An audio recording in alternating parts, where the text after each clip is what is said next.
"If you're so smart, then fix my boat." Marina Blackwell screamed at the 30th engineer walking away from her $200 million super yacht, defeated. What happened next would shake the entire maritime engineering world to its core and prove that sometimes the most brilliant solutions come from the most unexpected places. Before we continue, if you enjoy incredible stories of underdogs triumphing against impossible odds, make sure to click that subscribe button. This is the best way for you to support our work. Thank you very much, and let's continue. The Mediterranean sun blazed mercilessly over Monaco's Port Hercules as Marina Blackwell stood on the dock, her designer heels clicking against the wooden planks with each frustrated step. Her pearl-white super yacht, the Serafina, worth more than most small countries' GDP, sat motionless in the crystal-clear water like a beautiful corpse. For 8 months, this engineering marvel had been nothing more than an expensive decoration, and Marina's patience had evaporated like morning mist. At 42, Marina had built her tech empire from nothing, turning a small software startup into a global phenomenon that revolutionized how the world communicated. She was known for her razor-sharp intellect, her ability to solve problems that stumped entire teams of experts, and her refusal to accept defeat. But this yacht, her dream vessel designed to be the pinnacle of luxury and innovation, had become her greatest nightmare. The Serafina wasn't just any yacht. It was a floating testament to cutting-edge technology, equipped with an experimental hybrid propulsion system that promised to revolutionize marine transportation. The system combined traditional diesel engines with revolutionary hydrogen fuel cells and an advanced electric motor array, all controlled by an AI navigation system that could predict weather patterns and optimize routes in real time. It was supposed to be the future of luxury sailing, but instead it had become a floating monument to failure. The problems had started during the sea trials. The propulsion system would work perfectly for hours, then suddenly shut down without warning. The yacht would drift helplessly until the crew could restart the conventional engines. Dozens of the world's most renowned marine engineers had examined every component, analyzed every line of code, and tested every possible scenario. They'd replaced parts worth millions of dollars, rewired entire sections of the ship, and even brought in experts from NASA's propulsion division. Nothing worked. Each failure had cost Marina not just money, but something far more valuable: time. She'd planned to use the Serafina for crucial business meetings, hosting potential investors and partners in an environment that showcased her company's commitment to innovation and environmental responsibility. Instead, she'd been forced to rent other vessels, watching as competitors gained ground in markets she'd once dominated. The engineers who'd worked on the yacht read like a who's who of maritime innovation. Dr. Heinrich Kohler from Germany's most prestigious naval academy had spent 3 weeks analyzing the hydrogen fuel cell integration. Professor Sarah Chen, who designed propulsion systems for military submarines, had flown in from MIT to examine the electric motor arrays. Even Jacques Dubois, the legendary French engineer who designed propulsion systems for Olympic sailing, yachts, had declared the problem impossible to solve with current technology. Each expert had their theories. Some blamed the AI navigation system, claiming it was sending conflicting commands to the propulsion components. Others suspected electromagnetic interference between the different power sources. A few suggested that the entire concept was flawed, that combining so many advanced technologies in a single system was simply asking for trouble. But none of their solutions had worked, and with each failure, Marina's frustration had grown exponentially. The yacht's crew had started calling it the curse of the Serafina. Captain Morrison, a weathered Scotsman who'd sailed everything from research vessels to luxury liners, had never encountered anything like it. 30 years at sea, he'd told Marina just that morning, and I've never seen a ship that seemed to have a mind of its own. She runs perfectly when she wants to, then stops dead when she doesn't. It's like she's playing games with us. Marina understood technology better than most people understood their own families. She'd built her fortune by seeing solutions where others saw only problems, by finding elegant answers to complex questions. But this yacht had humbled her in ways she'd never experienced. Every night, she'd stand on her hotel balcony overlooking the harbor, staring at the Serafina's elegant silhouette and feeling a mixture of anger, frustration, and something she rarely admitted to herself: fear. Fear that she'd finally encountered a problem she couldn't solve. The financial implications were staggering. Beyond the yacht's initial cost, the ongoing repairs and consultant fees had already exceeded $50 million. Her insurance company was threatening to cancel her policy, claiming the yacht was inherently defective. Worse, news of the problems had begun circulating in maritime circles, threatening to damage her company's reputation for innovation and reliability. But the personal cost was even higher. Marina had envisioned the Serafina as more than just a luxury vessel. It was meant to be a symbol of human ingenuity, a floating laboratory where she could test new technologies and inspire the next generation of innovators. Instead, it had become a source of humiliation, a constant reminder that even the most successful people could be brought low by seemingly unsolvable problems. The morning of what would become known as the day everything changed had started like so many others. Marina arrived at the harbor at dawn, her usual entourage of assistants and security personnel trailing behind her. She'd scheduled yet another meeting with another expert, this time a team from a Swiss engineering firm that specialized in impossible problems. But as she approached the yacht, she noticed something different. A woman was standing near the Serafina's stern, not part of the usual crowd of technicians and consultants. She appeared to be in her early 30s, with auburn hair pulled back in a practical ponytail and wearing simple jeans and a white cotton blouse. She was holding the hand of a young girl, maybe 7 or 8 years old, who was pointing excitedly at the yacht's sleek lines. "Mommy, look how pretty it is," the little girl was saying. "Why isn't it moving?" The woman's answer would change everything. "Sometimes, sweetie, the most beautiful things are also the most complicated. But every problem has a solution. You just have to look at it from the right angle." Marina found herself walking toward them, curious about this stranger who seemed so unimpressed by the chaos surrounding the Serafina. As she got closer, she could see that the woman was studying the yacht with an intensity that reminded her of herself when she was working through a particularly challenging code problem. "Excuse me?" Marina called out, her voice carrying the authority of someone accustomed to being obeyed. "This is a restricted area. You shouldn't be here."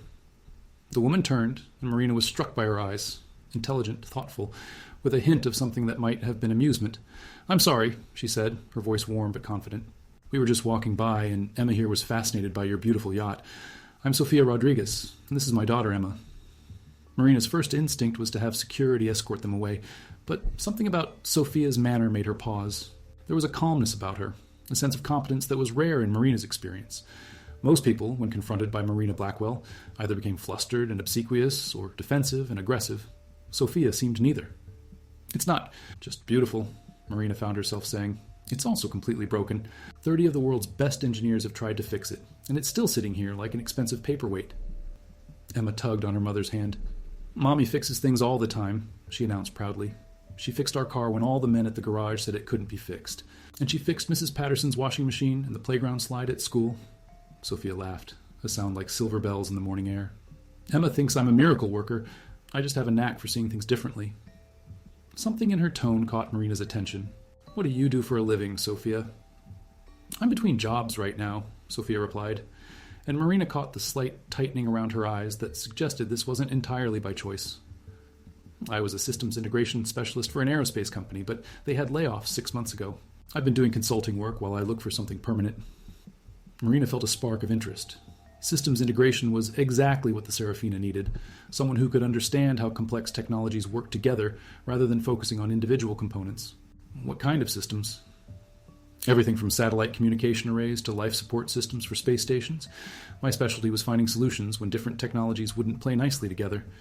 Sophia paused, then added with a slight smile, "I'm very good at making stubborn machines behave." The Swiss engineering team was due to arrive in an hour, representing Marina's last hope before she'd have to consider the unthinkable, scrapping the Serafina entirely and writing off the entire project as an expensive lesson. But looking at this calm, confident woman who spoke of stubborn machines with such easy familiarity, Marina found herself making an impulsive decision. "Would you like to see inside?" she asked. Sophia's eyes lit up with genuine interest. "I'd love to, but I can't leave Emma alone." "Bring her," Marina said, surprising herself. She rarely allowed children near her business operations, but something about Emma's bright curiosity reminded her of herself at that age. "Just keep her close." The yacht's interior was a marvel of modern design and technology. Sleek lines and luxury materials created an atmosphere of understated elegance, while banks of monitors and control panels hinted at the sophisticated systems hidden throughout the vessel. Sophia moved through the spaces with a practiced eye, occasionally stopping to examine a particular component or asking quiet questions about the yacht's specifications. Emma was equally fascinated, though her interest focused more on the yacht's luxurious amenities. "It's like a floating palace," she whispered to her mother. "Do people really live on boats like this?" "Some people do," Sophia replied. "But this isn't just a home. It's like a very complicated machine that happens to float." They made their way to the engine room, where the Serafina's revolutionary propulsion system lay exposed like the heart of some fantastic beast. Banks of fuel cells hummed quietly alongside traditional diesel engines, while electric motors and control systems created a technological symphony that should have been beautiful, but instead felt ominous. Chief Engineer Patterson, a gruff Australian, who had been working on the yacht for 3 months, looked up as they entered. "Morning, Ms. Blackwell. The Swiss team called. They're running about 30 minutes late." "That's fine, Patterson. This is Sofia Rodriguez, a systems integration specialist. I thought she might take a look at our problem child." Patterson's expression was polite but skeptical. Marina couldn't blame him. He'd seen dozens of experts come and go, each claiming they could solve the mystery of the Serafina's malfunctioning propulsion system. But Sofia ignored his doubt, instead moving immediately to examine the central control panel. "Tell me about the failure pattern," she said, her voice all business now. Patterson launched into a detailed explanation of the symptoms, how the system would run perfectly for varying lengths of time, then suddenly shut down with no warning and no diagnostic codes. How restarts were sometimes successful immediately, sometimes took hours, and sometimes required replacing components that tested perfectly. Sofia listened intently, occasionally asking clarifying questions that demonstrated a deep understanding of complex systems. As Patterson talked, she began moving around the engine room, not touching anything, but observing with the focused intensity of a detective examining a crime scene. "The failures are truly random?" she asked. "No correlation with weather conditions, operating load, time of day, anything like that?" "We've analyzed everything," Patterson replied. "Temperature, humidity, electromagnetic interference, vibration patterns, fuel quality, power consumption, you name it. There's no pattern we can identify." Sofia nodded thoughtfully, then did something unexpected. She sat down on the floor, next to one of the main power distribution panels, and closed her eyes. Emma immediately plopped down beside her, mimicking her mother's posture. "What are you doing?" Marina asked. "Listening," Sofia replied without opening her eyes. "Every system has its own rhythm, its own voice. When systems are fighting each other, you can usually hear it if you know how to listen." For 5 minutes, mother and daughter sat in complete silence while the engine room hummed around them. Marina found herself holding her breath, caught between skepticism and a desperate hope that this strange woman might somehow succeed where everyone else had failed. Finally, Sofia opened her eyes. "Patterson, what happens if you manually disconnect the AI navigation system from the propulsion control network?" "We've tried that," Patterson replied. "The system runs fine in manual mode, but that defeats the entire purpose of the integrated design." "I'm not suggesting you run it manually," Sofia said, getting to her feet and dusting off her jeans. "I'm wondering what happens in the first few seconds after you disconnect it." Patterson looked puzzled. "Nothing unusual. The propulsion system just continues whatever it was doing before the disconnect." "And if you reconnect it immediately?" "Same thing. No change in operation." Sofia was quiet for a moment, staring at the complex web of cables and control systems. Then she asked a question that made Marina's heart skip a beat. "Has anyone considered that the AI system might be working exactly as designed?" The question hung in the air like a challenge. Patterson frowned. "What do you mean? The AI is supposed to optimize performance, not shut down the engines." "But what if shutting down the engines is what it considers optimal under certain conditions?" Sofia moved to the main control console and began examining the diagnostic displays. "What if the AI is detecting something that your other monitoring systems are missing?" Marina felt a chill run down her spine. The AI navigation system was her creation, built by her company using cutting-edge machine learning algorithms. It was designed to be predictive, to anticipate problems before they became critical. But what if it was anticipating something the human engineers couldn't see? "That's impossible," Patterson said, but his voice lacked conviction. "We've checked every sensor, every monitoring system. There's nothing wrong with the yacht." Sofia turned to Marina. "May I access the AI system's decision logs?" Marina hesitated. The AI's core programming was proprietary, worth hundreds of millions in research and development, but she'd reached the point where desperate times called for desperate measures. "Patterson, give her full access." The next hour passed in focused silence as Sofia dove deep into the AI system's operational data. She moved through the logs with a speed and fluency that impressed even Marina, her fingers flying over the keyboard as she traced decision trees and analyzed data patterns that the previous engineers had dismissed as irrelevant. Emma had found a comfortable spot on a supply locker and was quietly drawing in a notebook her mother had given her, occasionally looking up to watch the adults work. Marina found herself oddly comforted by the child's presence. There was something peaceful about her acceptance of the adult world's complexities. "Here," Sofia said suddenly, her voice tight with excitement. "Look at this." She had isolated a specific data stream from the AI's sensor network, something the other engineers had overlooked because it seemed unrelated to propulsion. The readings showed minute variations in the yacht's hull stress patterns, variations so small they barely registered on conventional monitoring equipment. "The AI is detecting microflexing in the hull structure," Sofia explained, her words coming faster as her excitement grew. It's predicting that continued operation under these conditions could lead to structural failure, so it's shutting down the system as a safety measure. Patterson leaned over her shoulder, studying the data. But those stress readings are well within normal parameters. The hull is designed to handle far greater loads. Yes, but look at the pattern, Sophia continued, highlighting specific portions of the data stream. The stress isn't distributed evenly. It's concentrating at specific points where the new propulsion components are mounted. The AI is calculating that the resonance frequency created by the hybrid system is gradually weakening the mounting points. Marina felt her pulse quicken. You're saying the AI is protecting the yacht from itself? Exactly. Your propulsion system creates a unique combination of vibrations that don't exist in nature or in any traditional marine application. The AI has learned to recognize the early signs of potential structural failure and is stopping the system before damage occurs. The implications were staggering. Every engineer who'd worked on the yacht had focused on the propulsion system itself, assuming the problem lay in the complex integration of different technologies. None had considered that the solution might be found in the AI's protective algorithms. But why doesn't the AI tell us what it's detecting? Patterson asked. Sophia smiled. Because it's doing exactly what it was programmed to do. Protect the yacht and its passengers. The shutdown protocols are working perfectly. The problem isn't with the AI or the propulsion system. It's with the mounting system for the new components. Marina's mind was already racing ahead to solutions. If we redesign the mounting points to distribute the stress more evenly, and add vibration dampeners specifically tuned to counteract the resonance frequency, Sophia continued, the AI should stop detecting the potential failure condition. How long would that take? Marina asked. Sophia looked thoughtful. With the right team and proper materials, maybe 2 weeks for the engineering modifications. Another week for testing and calibration. Marina felt a surge of hope, unlike anything she'd experienced in months. Patterson, get our engineering team on the phone. I want every detail of Ms. Rodriguez's analysis verified and a modification plan developed immediately. As Patterson hurried away to make the calls, Marina turned back to Sophia. How did you see what 30 other engineers missed? Sophia's smile was modest, but knowing. Sometimes the best solutions come from asking different questions. Everyone else was asking why the system was failing. I asked why the AI thought it should fail. Emma looked up from her drawing. Mommy always says machines are like people. They do things for reasons, even if the reasons don't make sense to other people.